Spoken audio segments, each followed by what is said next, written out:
గాడిద గుడ్డు రాజాకీయం గమ్మత్తుగుందో గమ్మత్తుగుందో, గాడిద గుడ్డు రాజాకీయం గమ్మత్తుగుందో. ఇది రేవంతమయ్య పాట. ఇక పోతే ఇప్పుడు బీజేపీ వాళ్ళు ఏం పాట పాడుతున్నారు అంటే, వామ్మో వీళ్ళ పాట కూడా ముదుగానే ఉందులో. మరి వీళ్ళు ఏం పాట పాడుతున్నారు, గాడిద గుడ్డకు వీళ్ళు ఏం కౌంటర్ ఇస్తున్నారు. గాడిద దొంగిందంపై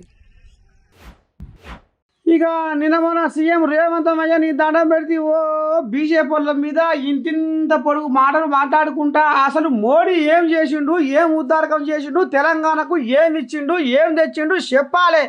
తెలంగాణకు మోడీ సారు ఏం చెయ్యని బాగా చెయ్యలేదు. మోడీ చేసింది ఏమన్నా ఉందా అంటే అది గాడిద గుడ్డు. ఇక మొత్తానికి మోడీ సారు తెలంగాణకు ఏం చేయలేదు, గాడిద గుడ్డు తప్ప అనేది ఇక వాళ్ళు మీటింగులల్లా జనజాతర సభలల్లా ఎట్లా మొయ్యిన మూత మోగించారు.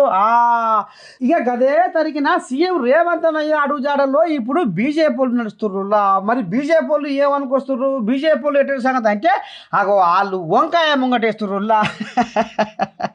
ఏమన్నంటే వంకాయ సీఎం అంటున్నారు. ఈ పోను వీళ్ళ పంచాయతీ మరి ఎందాక పోతుందో ఏం కథ కానీ ఇక చూడు ఏమంటారు బీజేపీ వాళ్ళు.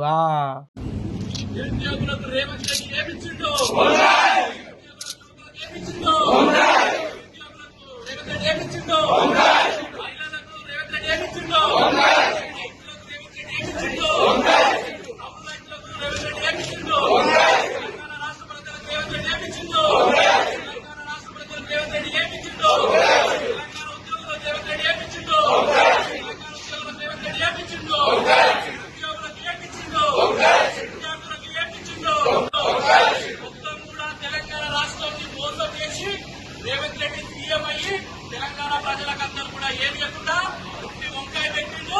మన వంకాయ సీఎం మన తెలంగాణ ప్రజలకు వంకాయ చేత పెట్టి ఏదో చేసిన గొప్ప చెప్తుండో అలాంటి సీఎం